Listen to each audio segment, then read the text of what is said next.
အားလုံးပဲမင်္ဂလာပါရှင် PNK မြန်မာကနေပြီးတော့ပြန်လည်ကြိုဆိုလိုက်ပါတယ်ဒီကနေ့မှာတော့ PNK မြန်မာနဲ့အာဟာရဆိုင်ရာအထူးပြုဆရာဝန်ကြီးဒေါက်တာဒေါ်ဝင်းမြင့်တို့ကနေပြီးတော့ကလေးတို့ရဲ့မျက်စိကျန်းမာရေးဒီအစီအစဉ်မှာအခမဲ့မေးဆိုတဲ့အစီအစဉ်လေးကိုပေါ့နော်ဒါပူးပေါင်းပြီးတော့တင်ဆက်တာဖြစ်ပါတယ်ဟုတ်ဆရာမကြီးမင်္ဂလာပါမင်္ဂလာပါသမီးဟုတ်ဒီနေ့မှာဆိုလို့ရှိရင်တော့ဗောနော်ဒါဖေဖေမေမေတို့ကနေပြီးတော့ကိုယ့်ရဲ့တာမီမီလေးတွေအတွက်ဗောနော်ဒါမျက်စိကျန်းမာရေးနဲ့ပတ်သက်ပြီးတော့မိကုံးလေးတွေမေးထားတယ်ဗောနော်ဒီစီစဉ်လေးမှာဆရာမကြီးမိကုံးလေးနည်းနည်းလေးဗောနော်ဖြေချပေးပါအောင်ရှင်ဟုတ်ဖြေပေးပါမယ်လို့နော်မရတော့သမီးရဲ့အာဟာရဆရာဝန်ဗောနော်ဟိုစားဗောမရရဲ့ nutrition point of view ရဲ့နောက်ဆရာဝန်တယောက်အနေနဲ့ဗောနော်အဲ့ဒါလေးတွေကတော့ဖြေပေးသွားပါမယ်တချို့အချက်လေးတွေကတော့လေဥမာဆိုရှင်တော့ဒါတချို့နည်းနည်းတိတိကျကျလေးဖြစ်ချင်တယ်ဆိုတော့ဒါမျက်စိဆရာဝန်ကတော့ပိုသိတာဗောနော်ဒါလေးတော့ရှိပါတယ်ဟုတ်ဆရာမအဲ့ဒါဆိုလို့ရှိရင်ပထမဆုံးမိကုံးလေးကိုစပြီးမေးလိုက်မယ်နော်ဟုတ်ကဲ့ဟုတ်ပထမဆုံးပေါ့နော်မေးထားတာကကြတော့ဒါထထအောင်ဆိုတဲ့အကောင့်ပိုင်ရှင်ကမေးထားတာပါဆရာမကြီ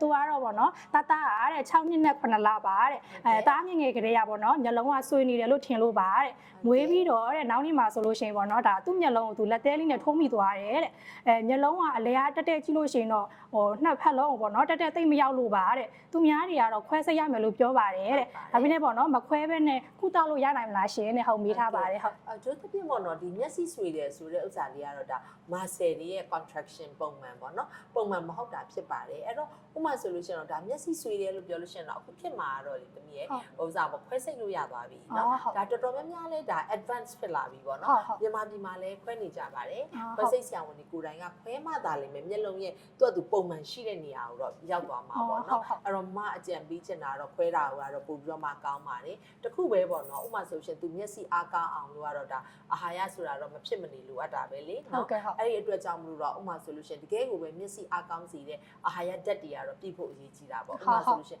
အဓိကတော့ဗိုက်တာမင် A ဗိုက်တာမင် E နော်ဗိုက်တာမင် C နော်နောက်ပြီးတော့မှတခါဥစား omega 3ပေါ့နော်ဒါလေးတွေကတော့ပြည့်စုံအောင်တော့ဒါဘလို့ပဲပြောပေါ့နော်စားထားတယ်ဆိုလို့ရှင်တော့ဒါမျက်စိအတွက်ကတော့အားကောင်းတယ်လို့တော့ပြောလို့ရပါတယ်နော်ဥစားတကယ်ကိုပဲညီသွားစေချင်တယ်ဆိုလို့ရှင်တော့ဒါမျက်စိဆရာဝန်နဲ့တော့ခွဲမှရတယ်လို့တော့ပြောချင်တာပေါ့နော်ဟုတ်ကဲ့ပါဟုတ်ဒါဆိုလို့ရှိရင်ခွဲလို့ရှိရင်တော့ပို့ပြီးတော့အဆင်ပြေသွားပါပေါ့နော်ဟုတ်တယ်နောက်ပြီးတော့မှအခုခက်ကလည်းလေဟိုခက်ခဲတဲ့ဟာမဟုတ်တော့ဘူးလေဟုတ်ကဲ့ဆိုရှင်တချို့ဆိုလို့ရှင်တော့မှငယ်တဲ့အရွယ်မှာခွဲရင်တော့ဒါမျက်လုံးကြီးကပိုကောင်းတာပေါ့တချို့ဆိုလို့ရှင်အမောင်30ကျော်တွေမှာလည်းခွဲတယ်တချို့ဆို50ကျော်တွေမှာလည်းပေါ့ squint ပေါ့နော်ဒီ squint နေရတော့ဆိုလို့ရှင်တော့ဒါကတော့သူ့ရဲ့ muscle ရဲ့ဥစားပေါ့သူ့ရဲ့ contraction လုပ်တဲ့နေရာလေးတွေကမားနေတော့ခွဲတယ်ဆိုလို့ရှင်ကောင်းသွားပါတယ်လို့စိတ်လည်းမပူပါနဲ့ဟုတ်ကဲ့ပါဟုတ်အဲ့ဒါဆိုလို့ရှိရင်ဒါမိကုန်းလေးတစ်ခုကတော့ပြီးသွားပြီပေါ့နော်နောက်တစ်ခုကကြတော့ဒါတန်တာတေးဆိုတဲ့အကောင့်ပိုင်ရှင်ကမေးထားပါတယ်ဆရာမကြီးသူကကြတော့ပေါ့နော်မိဂလာပါရှင်တဲ့သမီးလေးက3နှစ်ပါတဲ့အောက်မျက်စက်နာကတဲ့မျက်စိစွန်းတယ်လို့ပေါ့နော်အဖူလေးတွေပေါက်နေလို့ပါတဲ့အရင်တစ်ခါကတော့ညာဘက်တဲ့အခုကတော့ဘယ်ဘက်မှာပေါက်နေလို့ပါရှင်တဲ့ဘာလို့ပေးရမလဲဆရာမကြီးတဲ့ဟုတ်ကဲ့ပါရှင်အဲ့ဒါတော့ပေါ့နော်သမီးအခုကတော့ပြောမယ်ဆိုတော့ဒါမျက်စိစွန်းတယ်ဆိုတာပိုးဝင်တာပါပဲတလက်နော်အဲ့တော့ပိုးဝင်တဲ့ခါမှာဆိုလို့ရှိရင်တော့လေဒါဝင်တက်ကြတယ်ပေါ့နော်ဥပမာဆိုရှင်လက်လေးနဲ့ကင်လိုက်လို့တခုခုပေါ့လက်မှာပါသွားတဲ့ဟာလေးကမျက်စိနားမှာဝင်သွားလို့ဆိုလေဝင်တက်တယ်နောက်မှရှင်လည်းဒီလိုပေါ့ဒါတော့လေဟိုဒါဖုံရလည်းအများကြီးပဲလေနော်အဲ့လိုမျိုးများတဲ့ခါမှာဆိုလို့ရှင်လည်းဝင်တက်ပါတယ်လို့နော်အဲ့တော့အဓိကကတော့ကောင်းတာကတော့ပေါ့နော်ဒီလိုမျိုးဝင်နေဆိုလို့ရှင်တော့လေဒါအကယ်ဝင်သွားပြီဆိုလို့ရှင်တော့ဒါမဝင်အောင်ကတော့ဒီမျက်စိအားကောင်းအောင်ပေါ့နော်ပိုးမဝင်အောင်ဆိုတော့ဒါတော့ဟိုဘယ်လိုခေါ်မလဲမျက်စိအားကောင်းဆိုရှင်စားအာဟာရတွေတော့ရှိတာပေါ့နော်အထူးသဖြင့်တော့ဒီဗိုက်တာမင် A တွေစားရမယ်နောက်ဗိုက်တာမင် E တွေများများပါတာစားရမယ်နောက်တစ်ခါကျတော့ DHA ပေါ့နော်ဒီလိုမျိုး omega 3များများပါတဲ့ဥစ္စာလေးတွေဆိုစားဖို့အရေးကြီးပါတယ်အဲ့တော့ပေါ့နော်စားမယ်ဆိုတော့ဗိုက်တာမင် A နဲ့ပတ်သက်တယ်ဆိုလို့ရှိရင်တော့ပြောရမယ်ဆိုလို့ရှိရင်တော့စိမ့်သောရွက်ဝါသောအသီးပေါ့နော်။စိမ့်သောရွက်ဆိုတာကျတော့ဟင်းနုငယ်ရွက်တို့လိုမျိုးနောက်ဝါသောအသီးဆိုလို့ရှိရင်ထော့ဟိုဟာပေါ့ဖယုံသီးတို့နောက်သင်္ဘောသီးတို့လိုမျိုးပေါ့နော်။ဒါမျိုးလေးတွေများများစားပြီးမယ်။နောက်တစ်ခါကျလို့ရှိရင်ပေါ့ဗိုက်တာမင် E ကတော့အစိတ်အဆန်လေးတွေများများစားပြီးမယ်။နောက်ပြီးတော့မှငါးပေါ့နော် DHA များလာများတော့ omega 3လိုမျိုးကြတော့မောင်ငါးတွေစားတာမျိုးတို့အစိတ်အဆန်တွေစားတာမျိုးဆိုဒါမျိုးဆိုလို့ရှိရင်တော့လေဒါမျက်စိကိုဆိုတာအများအားအားကောင်းတဲ့ပမာဏတွေရထားတယ်ဆိုတော့တော်တိုင် infection ဝင်လာတယ်ဆိုတော့လေဒါတိတ်ပြီးတော့မှမဖြစ်ဘူးပေါ့နော်အကယ်ဖြစ်လာခဲ့ပြီးဆိုတော့အခုပြောမယ်ဆိုတော့သူကရေနွေးလေးနဲ့အဝတ်လေးနဲ့အုပ်ပြီးတော့မှဒီမျက်လုံးလေးကိုအုပ်ပြီးလို့ရပါတယ်အုပ်ပြီးလို့ရတယ်ဆိုရှင်အဲ့ဒီဥစ္စာလေးကဝင်ပြီးတော့မှပေါ့နော်သူကဟိုဗမာလိုပြောတော့မှဲ့သွားတဲ့သဘောပျော့သွားပြီးတဲ့အခါပေါက်သွားတတ်တယ်အဲ့လိုပေါက်သွားတဲ့ solution တော့အဲ့ဒါလေးကိုတော့ထုတ်လိုက်ရတာပေါ့နော်အဲ့လိုထုတ်လိုက်ပြီးတော့မှရေနဲ့တန့်ရှင်းအောင်ဆေးလိုက်တယ် ဆိုလဲပြီးသွားပြီတချို့ကျတော့လည်းမဟုတ်တော့ဘူးအဲ့ဒီကနေမကဘူးမျက်စိလေးထဲမှာပဲหนีသွားတယ်ဆိုတော့လေဒါပိုးသက်ဆေးပါတယ်မျက်စင်မျိုး eye drop ခေါ်တာပေါ့နော်အဲ့ဒါလေးနဲ့ပြရတယ်အဲ့ထက်ပုံမှန်ထပ်ပြီးတော့မှစိုးသွားတာမျိုးဆိုတော့မျက်စိတစ်ခုလုံးหนีရဲသွားတာမျိုးဆိုလို့ရှိရင်တော့ဒါပေါ့နော်ပိုးသက်ဆေးတောက်ရမယ့်အခြေအနေရောက်သွားပြီဆိုလို့ရှိရင်တော့ဒါမျက်စိဆရာဝန်နဲ့တော့ပြတာတော့အကောင်းဆုံးပဲပေါ့နော်အဲ့တော့ဘယ်လိုပဲပြောဒီလိုမျိုးတွေကပိုးတွေခဏခဏဝင်တက်တယ်ဆိုလို့ရှိရင်တော့ဒါဘယ်သူမဆိုပေါ့ဒါမျက်စိကိုတော့တန့်ရှင်းအောင်လုပ်ပေးရမယ်နောက်ပြီးတော့မှမျက်စိကိုအားရှင်းအောင်ပေါ့နော်ဥပမာအေးဝါအိတ်တာမျိုးတော့ခဏနေရပြောတဲ့အစားအစာလေးတွေမမှန်လေးစားတာမျိုးဆိုလို့ရှိရင်လည်းဒါကောင်းတယ်လို့လည်းပြောလို့ရပါတယ်နော်ဟုတ်ကဲ့ပါဟုတ်ဆရာမကြီးနောက်ထပ်အကောင့်ပိုင်ရှင်ပေါ့နော်အေးစုဆိုတဲ့အကောင့်ပိုင်ရှင်ကမေးထားပါတယ်ဒီကလာပါဆရာမကြီးရှင်တဲ့ကျမတူမလေးရတဲ့အသက်8နှစ်ပါတဲ့မျိုးလုံးကမိတ်တုံဖြစ်နေလို့ပါတဲ့တခါတလေကြာလို့ရှိရင်တဲ့ဗဇက်တွေပါရွဲကျင်တယ်လို့ဖြစ်ပါတယ်တဲ့မျက်စိဆရာဝန်တွေနဲ့လည်းပြပါတယ်တဲ့ဒါပေမဲ့မထူးခြားလာလို့ပါတဲ့ဖုန်းကတော့မပြတော့ပါဘူးတဲ့ TV ကတော့တဲ့ចောင်းပိတ်ရက်မှာတနားရီလောက်တော့ကြည့်ဖြစ်ပါတယ်တဲ့အဲ့ဒါပေါ့နော်တတအောင်ဘယ်လိုလေးများဆက်လုပ်လို့ရပါမလဲရှင်တဲ့ဟုတ်ကဲ့အဲ့လိုမျိုးပေါ့နော်များသောအားဖြင့်ပေါ့နော်ဒါကတော့မျက်စိမိတ်တုံဖြစ်တယ်လို့နောက်ပြီးတော့ခါကျနည်းနည်းလေးရွေ့လာတယ်ဆိုတော့ဒါကတော့များသောအားဖြင့်ဒါ screen time များတဲ့ရဲ့လက္ခဏာတွေဖြစ်ပါတယ်လို့နော်အဲ့တော့ဒီ screen time ကတော့အခုပြောသလိုပေါ့ဒါကလေးတယောက်မှာတော့အနည်းဆုံးပေါ့နော်တစ်ရက်ကိုဆိုရှင်တစ်နာရီထက်ကတော့လုံးဝမကျော်သင့်ဘူးပေါ့နော်နောက်အခုပြောသလိုပါပဲသူ့မိပြောလိုက်သလိုပဲအခုဖုန်းကိုဆိုရှင် short ချလိုက်ပြီးတဲ့အခါကျတော့ TV ကိုပဲပြောင်းလိုက်တယ်ဆိုလဲဒါကောင်းတဲ့လက္ခဏာပါပဲပေါ့နော်အဲ့တော့ဖြစ်နိုင်တာကတော့ဥပမာဆိုလို့ရှိရင်မျက်စိမိတ်တုံဆိုတော့ဒါကတော့ပုံမှန်ပေါ့ဒါ common problem ပဲเนาะအဲ့လိုမျိုး screen time တွေများတဲ့သူတို့နောက်ပြီးတော့မှအိပ်မဝါတဲ့သူတွေမှာဆိုရှင်ဒါဖြစ်တတ်တယ်ဒါပေမဲ့ तू ပြောတဲ့ပုံစံတော့ပါဇက်လေးပါနည်းနည်းရွေ့တယ်လို့ထည့်ပြီးတော့မှပြောထားတာဆိုတော့ကိုကတော့လူနာတော့မမြင်ရဘူးပေါ့เนาะအဲ့တော့ကောင်းတာတော့ဥပမာဆိုရှင်နဲ့အုံနောက်နဲ့အာယုံကြောပေါ့เนาะအုံနောက်နဲ့အာယုံကြောဆရာဝန်ကြီးတို့တော့ဒါပြကြည့်ပါလို့တော့မနေပြီးတော့မှအကြံပေးလိုက်ခြင်းတယ်ပေါ့เนาะအခုပြောသလိုပဲဒီဥစားတွေ TV တွေကတော့ညော့သွားပြီဖုန်းကတော့ညော့သွားပြီ TV ကတနာရီပဲဆိုတာဖြစ်เสียတော့အကြောင်းမရှိတော့ဘူးပေါ့ဒါပေမဲ့ဒီအခုပြောသလိုပဲဒီအာယုံကြောတွေအတွက်ရဲ့နောက်တစ်ခါကျဒီ optic nerve ပေါ့နော်အဲ့ဒါလေးကောင်းဖို့အတွက်ကတော့အခုပြောမယ်ဆိုတော့ဒါ omega 3ကတော့အရေးကြီးပါတယ်လို့เนาะအဲ့တော့ဥပမာဆိုလို့ရှိရင်တော့ဒါအစားတောက်စားတဲ့နေရာမှာတော့ balance ဖြစ်အောင်ပေါ့ဒီအာယုံကြောတွေနောက် nerve ကြောတွေနောက်ပြီးတော့မှကျတော့ဒီမျက်လုံးအတွက်ကတော့အဓိကကောင်းတာတော့ vitamin B1 vitamin B6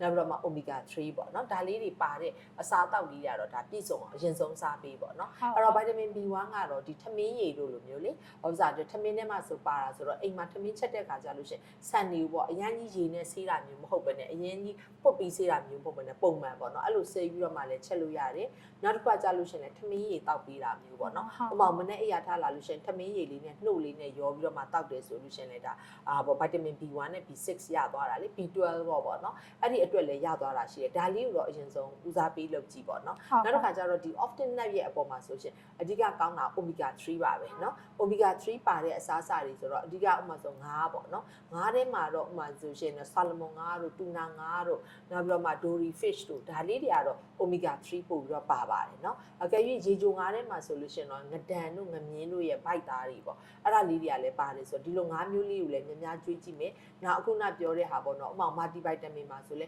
ဒါတွေပါတဲ့အားစိမျိုးကိုဆိုရှင်သူတောက်ကြည့်ပြီးတော့မှတစ်လလောက်တော့စောင့်ကြည့်ပေါ့เนาะအဲ့ချိန်ကြားထဲမှာပဲ screen time ကိုဖြတ်ထားတယ်နောက်ပြီးတော့မှ TV ကြည့်တယ်ဆိုလို့ရှိရင်လည်းတရက်ကိုတစ်နာရီလောက်ပဲဆိုလဲကောင်းတယ်နောက်ပြီးတော့မှလက်ကျင်ခံလောက်တာမျိုးပေါ့เนาะဥပမာဆိုရှင်ရင်သူကမျက်လုံးလေးကိုဆိုရှခဏလေးမိတ်လိုက်ပြီးတော့မှเนาะဥမာစာဖတ်နေတာပဲဖြစ်ပေါ့ဥမာ20စက္ကန့်30စက္ကန့်လောက်မိတ်တယ်နောက်ပြီးတော့အစိမ်းအောင်လေးတွေကိုကြည့်ပေးတယ်ပေါ့เนาะအဲ့လိုလေးကိုတစ်လလောက်တော့လုပ်ကြည့်ပါလို့เนาะလုပ်ကြည့်လိုက်လို့မှမသက်တာခဲ့ဘူးဆိုလို့ရှိရင်တော့ဒါဘာလို့ရမလဲဆိုရှင်တော့ဒါအခုအရေးကြီးတာတော့အုံနောက်နဲ့အောင်ကျော်ဆရာဝန်ကိုပြသဖို့ကတော့အရေးကြီးတယ်ဆိုတာလေးကိုတော့ပြောပြလိုက်ပါတယ်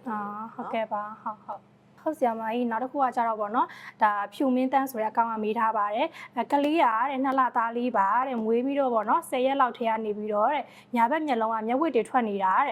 ့အခု2လကျော်ထိဗောနော်ဒါလုံးဝမတက်တာလို့ပါတဲ့သိချင်ပါတယ်ဆရာမကြီးရှင်းတဲ့ဟု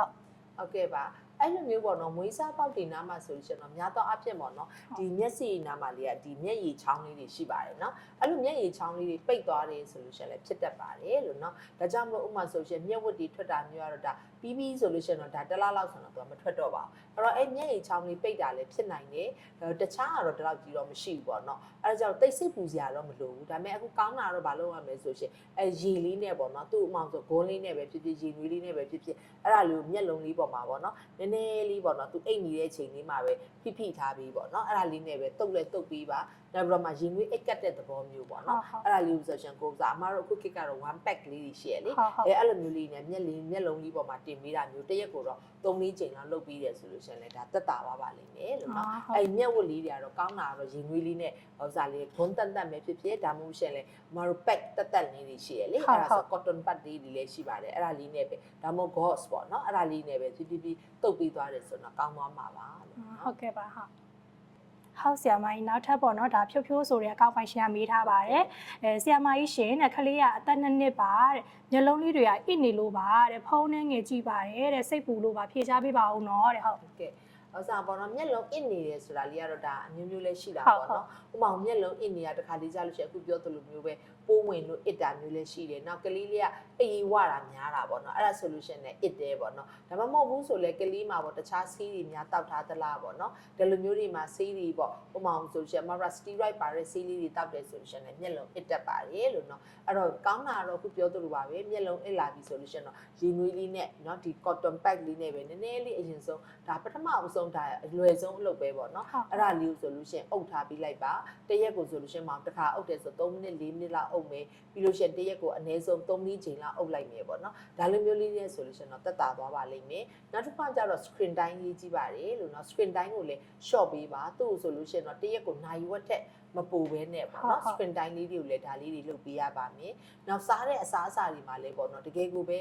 ဲပေါ့နော်ဒီမျက်လုံးကိုအားပေးစေမဲ့အစားအစာမျိုးလေးကလည်းအမြဲတမ်းစားဖို့ကောင်းပါတယ်။ဘာလို့ဆိုတော့နှစ်ရောက်သွားပြီဆိုတော့ကလေးလေးကတော့အစုံစားတတ်ပြီပေါ့နော်။အဲ့လိုစားတတ်တဲ့ခါမှာတော့ဥပမာဆိုရှင်အာဟာရနဲ့ညီညွတ်မျှတတဲ့အသားတွေငါးတွေပဇွန်တွေစားလို့ရပါတယ်။နောက်တော့နှုတ်တောက်လို့ရပါတယ်။နောက်ပြီးတဲ့ခါကျကြက်ဥစားတာမျိုးပေါ့နော်။ဒီလိုမျိုးလေးလုပ်ပေးပါ။ဟင်းသီးဟင်းရွက်ကတော့သူတို့အစားနည်းတယ်။ဒါပေမဲ့လည်းတကယ်ဟင်းသီးဟင်းရွက်ထဲမှာတော့မျက်လုံးကိုအားကောင်းစေတဲ့အရာတွေရှိတယ်လေ။အဲ့ဒါကြောင့်မို့စိတ်သောရွက်ပေါ့နော်။ဒါလေးတို့အနည်းဆုံးတစ်ရက်ကိုတော့တစ်စွန်းလောက်ပေါ့နော်။အဲ့ဒါလေးကိုဆိုရှင်ကလေးလေးကိုခင်းကြော်ကျွေးတာမျိုးလို့နော်။ကစွန်းရွက်ကြော်လို့ဟင်းနုနယ်ရွက်ကြော်လို့ကြော်ကျွေးပါကျွေးတဲ့ခါမှာလည်းတေးလေးညှက်ပြီးတော့မှကျွေးပေါ့နော်ဒါမျိုးဆိုလို့ရှိရင်တော့ကလေးကလည်းစားတတ်သွားပါလိမ့်မယ်လို့ဒါလေးတွေအကုန်လုံးစုပြုံပြီးတော့မှလုပ်ပြီးထားမယ်ဆိုတော့လေဒါမျက်လုံးကတော့ပုံမှန်ပဲပေါ့နော်အားကောင်းသွားတာဖြစ်ပါလိမ့်မယ်ရှင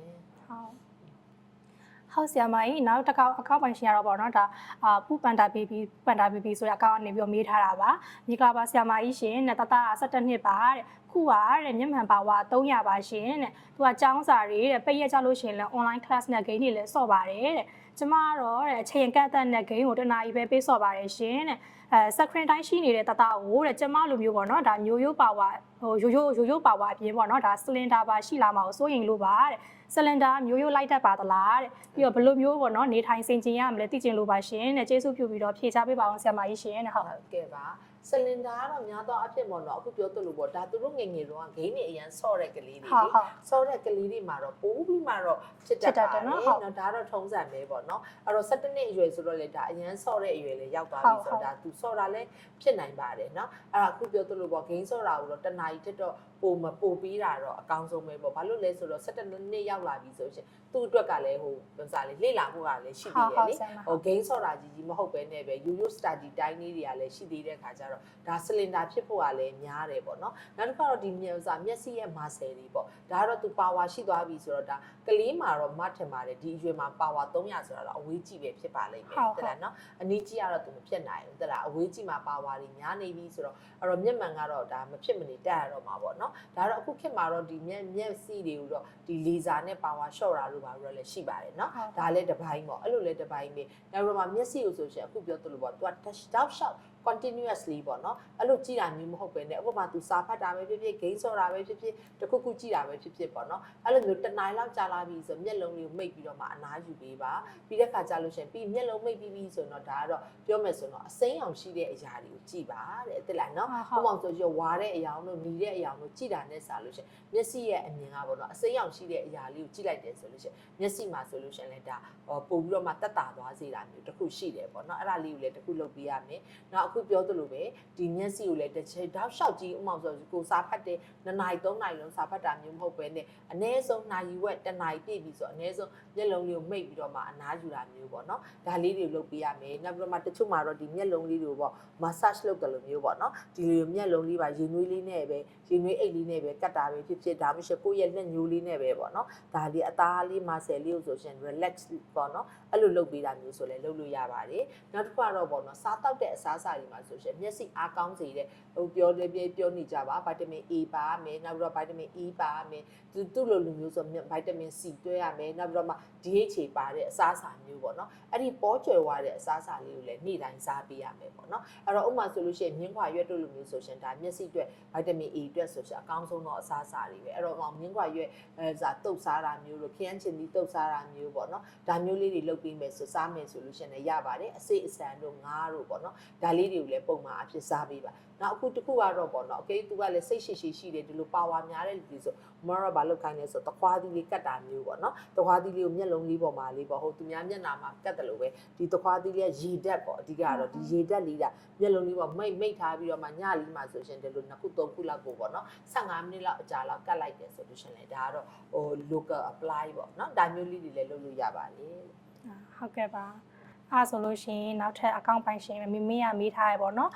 ဆရာမကြီးရှင်တဲ့သမီးလေးက6နှစ်ရှိပါပြီတဲ့မျက်စိဆွေပါတယ်တဲ့မခွဲဘဲနဲ့ပေါ့နော်ဒါကုလို့ရလားရှင်တဲ့ဟုတ်ကဲ့မျက်စိဆွေတာတော့ပေါ့နော်အရင်ဗီဒီယိုမှာလည်းပြောပြပြီးသားပါပြီမျက်စိဆွေတာအတွက်ကတော့ကောင်းတာကတော့အကောင်းဆုံးကတော့ဒါ surgery ပါပဲเนาะအဲ့တော့သူ့ကိုတော့ surgery လုပ်ပေးလိုက်မယ်ဆိုလို့ရှိရင်တော့ဒါမျက်စိတွေကပြန်ပြီးတော့မှလည်းတဲ့ပါတယ်နောက်တစ်ခုကတော့ပေါ့နော်အခုခေတ်မှာတော့ဒါပေါ့နော် surgeon တွေမျက်လုံးကုတဲ့ဆရာဝန်တွေကလည်းခွဲစိတ်မှုတွေတော့ပါတယ်เนาะအဲ့ဒီအတွက်ကတော့အမအနေနဲ့ကတော့ဒီမျက်စိကိုတော့ခွဲစိတ်ပြီးတော့မှပဲကုပါလို့တော့ဒါ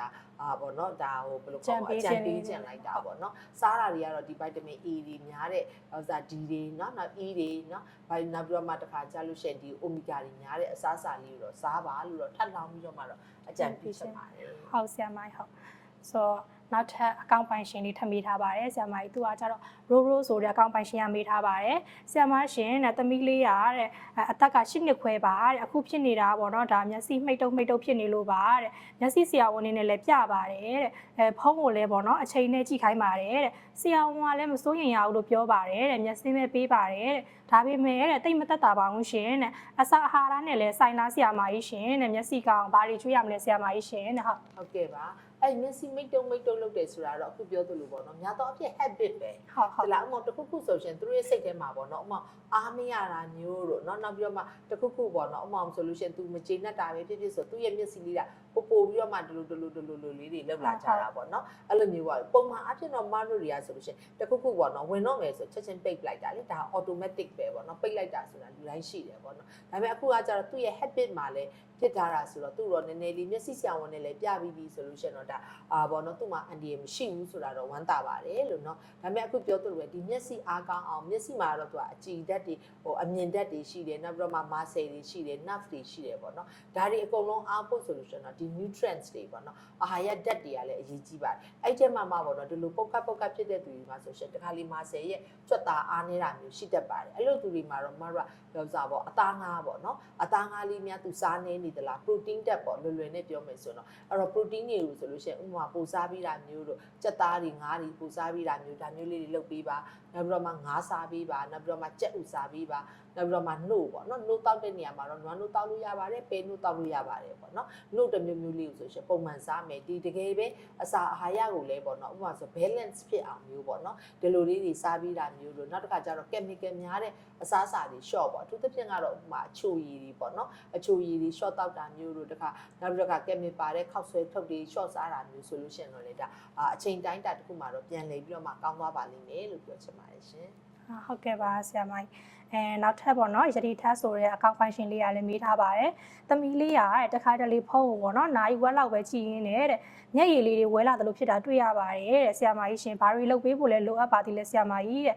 ့သမီးလေးကတော့3နှစ်ခွဲပါတဲ့ဟုတ်ကဲ့ အခုပြောသလိုမျိုးပေါ့နော်ဒီ9နှစ်အောက်ကလေးတွေမှာတော့ muscle strain ပေါ့နော် muscle strain မဖြစ်အောင်လုပ်ပေးဖို့အရေးကြီးပါတယ်အဲ့တော့တချို့ကလေးတွေမှာတော့အခုပြောသလိုပေါ့သူတို့ရဲ့ muscle ရဲ့သူတို့ရဲ့ nerve တွေရဲ့နော်ဒါလေးတွေကမပြည့်စုံသေးဘူးပေါ့ဖြစ်တာတော့ဖြစ်နေတာပဲပေါ့နော်မွေးကလေးကနေစပြီးတော့မှ organ ရဲ့ maturity ဆိုတာတော့ရှိလာပါတယ်ဒါပေမဲ့ဒီလိုမျိုးချိန်မှာဒါကြောင့်မလို့လဲပေါ့နော်ကလေးတွေကို9နှစ်အောက်မှာဆိုလို့ရှိရင်2နှစ်နဲ့9နှစ်ကြားမှာဆိုတရက်ကိုဆိုရှင် screen time ကနိုင်ဝက်လောက်ပဲထားတင်နေပေါ့နော်အဲ့နိုင်ဝက်ကလည်းတနေ့ကုန်လုံးဆိုတော့ဥပမာ15မိနစ်လောက်15မိနစ်လောက်ပေါ့နော်နောက်ပြီးတော့မှ तू ကဒီညက်ဖုန်းတွေပဲဖြစ်ဖြစ် TV တွေပဲဖြစ်ဖြစ် तू ရောင်ခြည်လေးတွေထွက်ပါတယ်အဲ့ရောင်ခြည်ထွက်တဲ့ဥစ္စာလေးကကိုယ့်ရဲ့မျက်စိနဲ့ဆိုရှင်သွားပြီးတော့မှဒ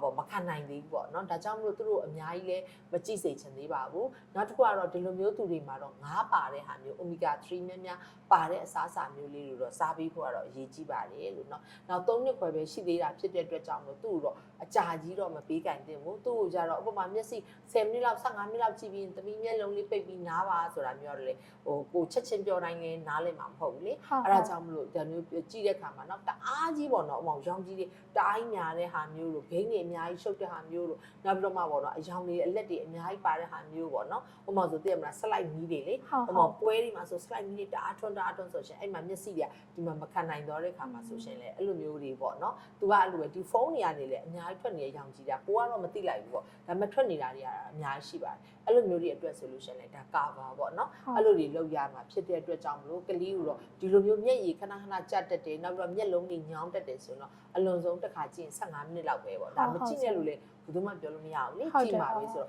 အဲ့လိုတွေကြည့်ပြီးပို့သူ့တင်ပေးပါနောက်ပြီးတော့မှ10မိနစ်15မိနစ်လောက်ရလို့ရှိရင်မျက်လုံးလေးခဏလေးပိတ်တာမျိုးပေါ့နော်အနားယူတာမျိုးပေါ့နော်ဒါမျိုးလေးတွေလုပ်ပေးပါနောက်ပြီးတော့ခါကြလို့ရှိရင်တော့အိတ်ကြီးဝဖို့ပေါ့နော်ဒါကလေးကလည်းအများကြီးကြည့်ပါလေနော်ဟုတ်ကဲ့ပါဆရာမနောက်တစ်ခုပေါ့နော်နောက်တစ်ခုကကြတော့တာဖုံးဆိုတဲ့အကောင့်ပိုင်ရှင်ကမေးထားပါတယ်ဆရာမတတအားတဲ့10နှစ်ပါတဲ့မျက်မှန်ပါဝါ200ပါတဲ့အဲ့ဒါမျက်လုံးပေါ့နော်ဒါပြန်ကောင်းလာအောင်ဘယ်လိုမျိုးလုပ်ပေးလို့ရပါလဲဆရာမကြီးတဲ့တစ်ချက်လောက်ကျေးဇူးပြုပြီးတော့ပြောပြပေးပါအောင်ရှင်တဲ့ဟုတ်ကဲ့အခုပြောသလိုပါပဲဒါပါဝါ200ဆိုတာတော့များပါတယ်နော်ဒါပေမဲ့အဲ့လိုမျိုးမှလည်းမျက်မှန်ကိုဖြုတ်ထားတယ်ဆိုတော့ကိုစိုးရမှာပေါ့နော်အဲ့တော့မျက်မှန်ကိုကတော့ဒါ right တက်ထားဖို့အရေးကြီးပါတယ်နောက်ပြီးတော့မှပါဝါမတက်အောင်ဆိုလို့ရှိရင်တော့လေဒါပြောမယ်ဆိုတော့လေဒီမျက်စိအားကောင်းစေတဲ့အစားအစာတွေပေါ့နော်အဲ့တော့အသီးနှံတွေသူကများများစားပေးဖို့အရေးကြီးတယ်နောက်ပြီးတော့မှဖုန်းကြည့်တဲ့နေရာမှာလည်း screen time တွေ short ဖို့အရေးကြီးတယ်နောက်ပြီးတော့မှဒါဂျားထဲမှာခဏနေရဒါတောက်လျှောက်ပြောခဲ့ပါဗီဒီယိုတစ်ခုတည်းကြည့်သွားတယ်ဆိုတော့သိမှာပေါ့နော်ဒါလေးတွေအနားယူပေးဖို့ပေါ့နော်အဲ့ဒါလေးတွေအရေးကြီးတယ်နောက်တစ်ခုကကြားလို့ရှိရင်တော့ဒါအိတ်ဆက်အနားယူတာပေါ့နော်အဲ့တော့ဥပမာဆိုရှင်တော့ဒါအိတ်တဲ့အခါမှာလည်းညဆို7နာရီမတိုးခင်အိတ်ဖို့အရေးကြီးပါတယ်ပြီးတော့မှပေါ့နော်မနေ့ဆိုတော့ဒါ9နာရီ6နာရီ9နာရီသူထမှာပေါ့နော်အဲ့ဒီအတွက်ကိုဆိုလို့ရှိရင်လည်းအရေးကြီးပါတယ်နောက်ပြီးတော့မှစားတဲ့အစားအစာတွေမှာလည်းဒီလိုအာဟာရဓာတ်တွေပြည့်အောင်စားတယ်ဆိုရင်တော့လေဒါအတက်နိုင်ဆုံးပေါ့နော်တက်နိုင်ဆုံးဒါမျက်လုံးရဲ့ပါဝါမတက်အောင်တော့သူလုပ်လို့ရမှာပါဟုတ်ကဲ့ပါဆရာမကြီးနောက်ထပ်အကောင့်ပိုင်ရှင်လေးပေါ့နော်စွမ်းလေးဆိုတဲ့အကောင့်ပိုင်ရှင်လေးကလည်းမေးထားပါတယ်တတအားတဲ့17နှစ်ပါတဲ့မျက်မှန်ပါဝါများပါတယ်တဲ့မျက်စိဆရာဝန်ကတော့တဲ့ atropine eye drop ပေါ့နော်နှစ်ဆက်ခတ်ခိုင်းထားပါတယ်တဲ့အားစီးထဲမှာဆိုလို့ရှိရင်တဲ့ vitamin A ကိုဘယ်လောက်အားပါတာမျိုးကိုရွေးချယ်ရင်ပို့အဆင်ပြေမလဲဆရာမကြီးရှင်တဲ့ဟုတ်โอเคအဲ့တော့ဒီဥစ္စာလေးကလည်းပေါ့နော်ပါဝါများတဲ့ကလေးပါပဲเนาะမျက်စိဆရာဝန်နဲ့လည်းပြထားပြီးသားဆိုတော့ဗိုက်တာမင် A ကတော့ပုံမှန်အားဖြင့်ဆိုရှင်ဥပမာ2သိန်းအားတစ်လုံးလောက်တောက်ထားတယ်ဆိုရှင်ဒါတော်တော်များများလေးကတော့စိတ်ဖြစ်ပါတယ်เนาะဒါကတော့အားစိအနေနဲ့တောက်တယ်ဆိုရှင်တချို့ကြတော့လေဗိုက်တာမင် A ဆိုလို့ရှိရင်2သိန်းအားဆိုလို့ရှင်တစ်နှစ်လောက်တောက်ပြီးရသွားပြီလေတစ်နှစ်ဆိုတစ်ခါပဲတောက်တာเนาะတစ်ခါပဲတောက်ပြီးဆိုရှင်လုံလောက်သွားတယ်ဘာလို့ဆိုတော့တချို့တော့အားစိတွေထဲမှာကျတော့ဗိုက်တာမင် A ကနည်းနည်းပါသွားတယ်နောက်ပြီးတော့မှသူ့ရဲ့အစားအစာတွေပေါ့ဥပမာဆိုလို့ရှိရင်စိမ်းသောရွက်ဝါတော့အသီးထဲမှာလည်းဗိုက်တာမင် A ပါပါတယ်ဒါကြောင့်မို့ဒီဟာလေးကိုတော့မမှန်လေးအစားအစာအနေနဲ့ပေါ့နော်မမှန်လေးစားမယ်ဆိုရင်တော့ supplement ကိုတော့တစ်ခါလောက်တောက်တယ်ဆိုလို့ရှင်တော့ပို့ပြီးတော့အဆင်ပြေတယ်လို့တော့အကြံပေးချင်ပါတယ်လို့နော်ဒီလိုကလေးမျိုးဆိုနှုတ်တောက်ပေးဖို့အရေးကြီးပါတယ်နော်ဟုတ်ကဲ့ပါဆရာမကြီးအခုနောက်ထပ်မေးခွန်းလေးကတော့ဒါနောက်ဆုံးမေးခွန်းလေးပါဆရာမကြီ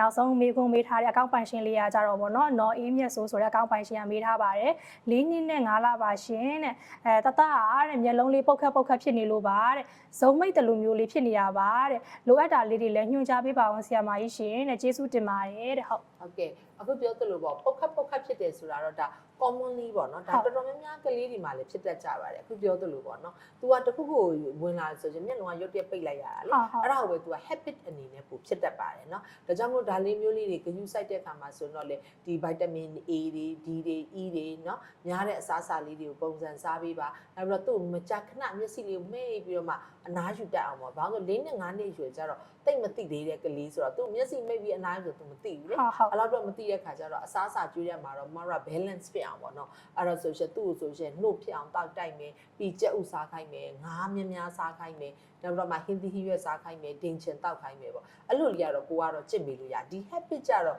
သူ့ပေါ့နော်အမမျက်စိသွားမပိတ်နဲ့ဆိုတော့ပူဆိုးသွားလိမ့်မယ်နော်အဲ့ပြီးတော့မှမျက်စိအနားယူဖို့ဆိုတော့နည်းနည်းလေးတော့ခက်ပါလိမ့်မယ်လို့သိလားနော်အဲ့တော့ဥမာဆိုပုတ်ကလောက်တာဆိုဒါလေးကတော့မျက်စုံညောင်းနေသလားနော်သူ့ရဲ့မြင်နေရမှာပေါ့နော်မျက်စိမှာဘာဖြစ်နေသလဲမညောင်းဘူးဆိုလို့ရှင်ဟုတ်လားပေါ့နော်နောက်ပြီးတော့မှသူ့ရေနွေးလေးနဲ့မကြာခဏလေးအဲ့လိုမျက်လုံးလေးအဲ့လိုပါပေါ့ကတ်ပေးတာမျိုးပေါ့နော်နောက်တစ်ခါကျတော့မတော့ရေဓာတ်ဖြည့်တာပေါ့နော်အဲ့တော့ကလေးကတော့ဆော့ရင်တော့လေရေဓာတ်တောက်တယ်ဒါပေမဲ့လေမျက်လုံးရေဓာတ်ဖြည့်ဖို့ဆိုတခါလေးကြာနည်းနည်းခက်တယ်နော်အဲ့လိုခက်တဲ့သူများမျိုးဆိုရှင်မတော့ဒီသခွားသီးလေးတွေနဲ့မျက်လုံးလေးပေါ်မှာပေါ့နော်သူ့ကိုလေညအိတ်တော့မယ်ဆိုတာဒါလေးခဏတင်လိုက်ဆိုရှင်သူတို့ခံတယ်ဟုတ်အဲ့လိုမျိုးလေးကိုတော့ဒါတစ်လမှာ3-4ခါလောက်တော့လုပ်ပြီးမယ်ဆိုရှင်တော့တဖြည်းဖြည်းနဲ့တော့ဒီ habit ကတော့ညော့သွားမှာဖြစ်ပါတယ်လို့နော်အဲ့ဒါမှ3-4လလောက်လုပ်ပြီးကြည့်တယ်လုပ်ပြီးကြည့်လို့မှတော့ဟိုမဖြစ်ဘူးဆိုတော့သူ့ရဲ့ muscle တွေမှာများချွတ်ရင်ချက်ရှိသလားတခုခုဆိုတာတော့ဒါကတော့မျက်စိဆရာဝန်ကတော့မတို့တက်ဖို့သိတာပေါ့နော်ဟုတ်ကဲ့ပါပြမှာပေါ့နော်ဟုတ်ကဲ့ပါဟုတ်ဆရာမကြီးဒါဒီနေ့မှာဆိုလို့ရှိရင်ပေါ့နော်ဒါဖေဖေမေမေတို့က